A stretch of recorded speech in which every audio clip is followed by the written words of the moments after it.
my name is Marissa and welcome to my channel. So I have 3 things. My fan, it is hot, once again in California. 2, I don't know what color my hair is because it was green and now it's blue and faded and I don't know what happened to it. And 3, I got my wisdom teeth taken out 2 days ago. Just these 2, so I'm sorry if my face looks a little swollen right here or if I sound a little bit weird, but I really wanted to film this video to post it tomorrow. 3 years ago, I got shot in the head twice and that should change my life, and I'm going to talk about that right now. I'm sitting in the chair, so I'm going to lean back because this is more relaxing for me. So, I have some videos about this, but I don't really like them, and I don't want to rewatch them to know what I actually said. So, I'm sorry if this is repetitive. I mean, I'll link them below. 3 years ago, I got shot in the head in a drive-by shooting. I got shot twice in the head, here and here. And now my face is metal. My jaw, like right here, is metal to like fix this all. This is a piece of metal, hence it's why I wore out. I now have a prosthetic eye. I have a giant scar across my head. And that is what happened to me. I was 16 years old. I am now 19. Today is the day before 3 years, but you'll be watching this on the actual 3 years. And I spent 11 days in the hospital, which is not that long because miraculously I survived this. If it came out of my nose slightly different, I would have been paralyzed. If it would have like hit any differently, I wouldn't be able to speak. I wouldn't be able to remember anything. And there were some pretty big serious things, like all these major complications or major injuries and stuff that could have happened to me miraculously didn't happen. And I say the power is all in me because it was the way I was sitting that saved my life practically. If not, I would have got shot in the neck, which probably would have just like hit my artery, and I probably would have bled out right there in my car. My car had like an inch of like my blood all in the car, and like the cup holders and stuff, and like in the chairs. Like it was bad. I mean, I got shot in the head twice. Everybody thought I was gonna die. Nobody knew what was gonna happen to me until I woke up. And I did wake up the night after because I was like drugged up a lot. I had to have full reconstruction surgery, like I said, with all my face stuff. I was having surgery to try to save my eye, which didn't happen, obviously, because now I have a prosthetic, and my whole channel has videos about that one too. And I think unless somebody's experienced firsthand, they don't have the right point of view towards it, I guess. Like, you won't understand what it's like to be in a shooting unless you've been in a shooting. And that's it. And you don't know what it's like to be shot unless you've been shot. And that's point blank. Like, that's it. You can have opinions on everything, but if you haven't firsthand experienced, it will be harder for you. You can have, like, the same beliefs as me and everything, but you don't know what it personally felt like. I spent months and months crying. I spent months and months fearing for my life. I spent months and months hating my life because of what my life had turned into. And 3 years later, I have found positivity and hope and everything. And I think everything that I've been through in my life is full proof that you should never give up. I mean, I did try to kill myself, so just kind of giving up, but I survived that. And if I didn't do that, 3 weeks, that's just 3 weeks before I got shot in the head, I would have given up everything getting shot because that was a breaking point, and I survived it. And I want to help other people who have suffered major trauma to show proof that there is a good outcome. There is positivity to your life after things trying to kill you, trying to break you, maybe not necessarily like kill, break you. And it is possible. I have learned so many things, and which is the hints of this video. I'm going to be talking a lot, and if you don't like that, I'm sorry. My mouth does hurt sometimes, and I can't open it that wide, like when I got shot. That was dumb. Okay, but it is okay to cry. It is okay to hurt. If you don't allow yourself to suffer, if you don't allow yourself to grieve, that's the right word. If you don't allow yourself to grieve, you are never going to heal. If you restrict yourself from feeling the bad emotions, they are going to eat you alive. 100%. So I spent a lot of time crying. I still get angry and mad sometimes just because I do have restrictions and it sucks not being able to see. That is my lifelong disability. My mouth will never like open the same, and that involves eating and stuff, like talking even so.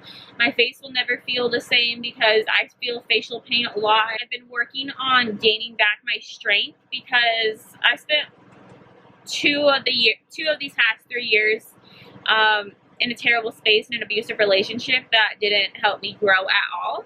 I went back to who I was, which is hurting myself and hating myself. And if I didn't go through the abusive relationship, this whole healing process would have started a whole lot sooner. But it didn't. It happened 2 years after the fact, basically, which isn't good. So because of that, you have to surround yourself with people who will 100% be on your side. My family and my friends, they never really took that to thought. They kind of expected me to be the same person I was before, and I was no longer that girl anymore. I mean, I was 16 and I just started to find myself and be like, okay, I am an okay person. I am okay with myself, to losing everything. And that was one of the hardest things ever. Like, I got tore down. I had to figure out who I was. So after grieving and hurting, and you do suffer a little bit in that whole process, you have to have a really good support system. I'm sorry, I'm all over the place right now. But if you don't have those people, it's gonna be hard. And a lot of my journeys have been self-healing. I've done most of this by myself. It is a lot easier, and it's nicer to have people on your side. So like I was saying, my friends and family, they expected me to be who I was before. They never took into account that I had PTSD and I was still depressed and I had major anxiety, and everything just went 10 times worse after it. And I mean, it doesn't really make sense to people sometimes, so you have to set it out. And if you're watching this to help somebody, I mean, you have to research this stuff. You have to know how to help somebody. Ask them how to help them, because they're hurting inside, and sometimes it is hard, especially if you are in your grieving period from your trauma. And I learned that you need help. I found a therapist now, and she's a great outlet. I now have an amazing boyfriend who takes into consideration my feelings, and when I was feeling anxious and when I'm feeling depressed and I'm sad, and there's no reason to be sad, but I'm still sad. I say sad for depression just because it's just, sad is just me. So having people on your side really helps you be able to express yourself and to open up and to share your feelings instead of internalizing them, which is something that I said I did that. I done this by myself. At the end of the day, that's like what I can say. I was the one who chose to get help. I mean, thoughts and prayers, God, people say that, and I mean, I was the one who was sitting in the correct position that saved my own life. I was the one who fought. I was the one who did this by myself, and nobody else did that, and I'm not going to give it credit to God. I was the one who went through this all. My glasses are crooked, and that's that. I wouldn't have done this without myself, without my strength that I had to find from within. So finding my strength had to have an outlet, and my outlet was makeup. Outlet could be writing, singing. These are so basics. Writing, drawing, cleaning, room decor, shopping. I mean, you have to have an outlet to release your feelings. Working out, all that stuff. If you went through like a physical trauma like I did, I wasn't able to do a lot of things, and makeup, you sit down, which was a lot easier for me to do so. And I also had to mourn the loss of who I was and what I was and what I was capable of doing, and having to learn my restrictions and what I was no longer able to do. And at first, that was my makeup. I didn't have a prosthetic for the first month. September, October, November. For the nearly first 4 months, I didn't have anything. My eyelid was just hanging there. So I had to grieve that. I had to mourn it. And if you have to let yourself feel all these emotions, and it is scary. So that's why you need your friends and you need your outlet to release yourself. And as a 16-year-old girl, that is a lot. That is scary. I hated myself. I hated who I was. I also blamed myself, and that is something that you shouldn't do. I still have the thoughts of it, but learning from my therapist and what I need to tell myself and healing from it is what I've been doing, to tell myself it wasn't my fault that this happened to me. Personally, wrong place, wrong time is the dumbest thing to me, because I was at the right place at the time. I mean, like, I get what it means, and I mean, I'm literal, so that's just me. But I was at the right place at the right time. I mean, I was at the right place, going to get food. It was the right time, but then just other people were at the same place as me that shouldn't have been there. You know, so, like, I know what it means. Don't, like, don't say that, but I mean, wrong place, wrong time is just, it's not a nice thing to say, especially when you blame yourself, saying I was at the wrong place and it was my fault. I was at the wrong place at the wrong time. You know, the next thing I learned from getting shot in the head is who you surround yourself with. And I know I said you need to have good people around you and stuff, but what I mean by this is you want the people to be positive, like I was saying. I mean, this is kind of repetitive in that sense, but surround yourself by what you love. My room is my 14-year-old dream that has magazine cutouts, my old fangirl days pictures of me and my family that I love, and everything, and surrounding yourself in the sense of your room. It helps you stay hopeful, and being hopeful is one of the hardest things to do after you lose a lot of things in your life.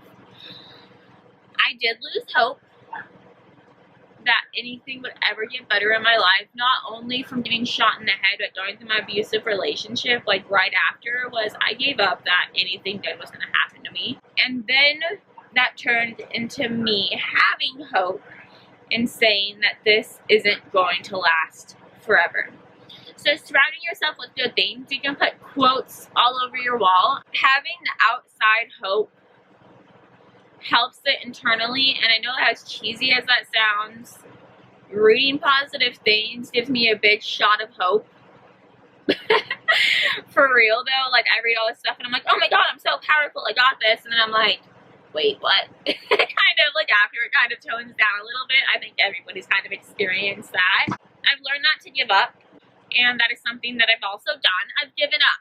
I've given up so many times, and I've given up on hope and not being hopeful and everything. But to not give up endures exposing your feelings. You can't give up if you have people on your side that don't want to see that. Yeah, that don't want to see you give up.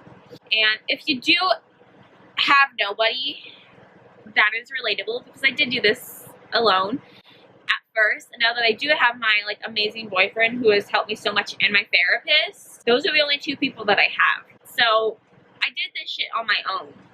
Like I said before, I will say forever, I did this. This was all me. Having somebody give you that hope back and give you that don't give up back is very beneficial, and I very much agree to find a therapist and don't give up till you find the perfect therapist. And she also helped me help myself, and that is what was necessary. Affirmations in the morning, in the afternoon are so necessary. Just look in the mirror and tell yourself, my mirror's right here, that you got this. You have everything you need within. And that's what I needed. I gave up and I looked in the mirror and I saw somebody who hated every single part of themselves and hated every part of their life and hated every part of life in general. I had to look within, and there it was. And I've just been slowly releasing it and spreading it against my body, and that sounds really weird, and that was not thought of before I spoke it. After I got shot, I had some very hateful stuff posted about me on the internet, making fun of me, everybody laughing at it, commenting on it, talking every single thing about me. Right after I got shot, already hated myself. And when that stuff like that happens, you have to remind yourself, at the end of the day, it don't matter. It don't matter what anybody else does, because everything you got is right here. It's good to have other people with you, like I've been saying, but it's all right here. Somebody is spending their time worrying about another person and not themselves. You making fun of how I look doesn't matter to me, because I am the one who is a fighter. I am the one who's a survivor. I did this shit, and I am proof that life is amazing and can be amazing after trauma. I mean, during this time, I cried a lot because that shit hurt my feelings. But I learned that. I mean, obviously this isn't about saying that I was a great person before and I thought this shit before. No, this took me 3 years. And also, what I learned is that it's okay to have bad days. You do not, like I've been saying, you have to release every single feeling you have. If you let that anger go inside of you, it is going to spread, and then you'll break. At 16 years old, I was still a kid. I was supposed to be going to high school, having the time of my life, but because of my experience before, I was just doing online school, and then because of this, I lost my potential to have some great careers that I was considering. Having that help of trying to kill myself and just experiencing those like 4 days that I was in a facility gave me the strength to survive getting shot. My inner beauty shows and my passion to help people and want to bring awareness to these things. Gun violence is a really scary thing, especially with what's been happening recently. My heart goes out to every single person. I hope people hear this and find a hope or a passion within them that help people. If you know somebody who's hurting, reach out, please. I mean, like I said before, I didn't reach out to anybody and I needed the help. And sometimes people just need the first person that says, are you okay? I'm here to help you. I'm here to listen. Social media is linked below if you ever want to chat. I mean, I'm really not that active on there, but I'm on there. I'm on there all day. I just don't really post, to be honest. My blog is also below when I feel the need to write. I mean, I do have some pretty good stuff on there about getting shot and everything. This video wasn't about that necessarily. It's about what I've learned from them. So I hope this helps other people who have been through not even similar things, but just such strong trauma. I have a lot more room to grow and heal and find my ways to help this world. I'm still only 19 years old and I have so many years ahead to do this, and it's hard to help others when yourself is not helped. I'm going to be skyrocketing and flying in this journey and these videos, and my mission is going to be taking off, but I would never have been able to do that if I didn't experience any of this. Many of the traumas I did, I wouldn't be who I am today, and although I've been through all this stuff, I can still say it made me who I am. And some people don't even have had it way worse than me, and some people haven't even had it as worse as me, and they still believe that, and I'm like, that's okay. I'm trying to say, like, I still feel that way, that you're blaming yourself, why is life doing this to me, and all that stuff. I'm not saying that, like, anything smaller or bigger, you cannot tell somebody they can't feel the way they feel because of what happened to them. That is complete bullshit. But everything has happened for a reason, and it shapes you to who you are, and you just have to grow from it. You can't let it kill you. It can't let you eat you alive, because like I said, it will if you let it, and you can't let it. You have to find these releases, and you releasing your emotions is you helping yourself, not letting it grow inside of you, because instead of it growing inside of you, you blow it out. And it was just really weird, but if you kind of just picture that in your head, it makes sense, you know, which is what I was doing. And I'm like so handsy and stuff, but I mean, you can't see my emotions all the way. This video has helped me release some things that I've been building up inside of me too, an outlet. Like I said, I hope this helped who this needed to help and who needed to hear this, heard this. And if you think somebody needs to hear this, please share this with them. Give this a thumbs up. If you want to comment, that's cool too. Please subscribe to my channel though. It helps me out. Watch my ads. That helps me a lot too. I'm very passionate about this, and I know I'm not always consistent posting. I'm sorry because I'm still going through my own stuff like I've been saying. But it does help me out a lot. And I do have a mission and a plan that I'm creating to help this world. And I'm getting there. I hope you have an amazing day, and we'll see you next time.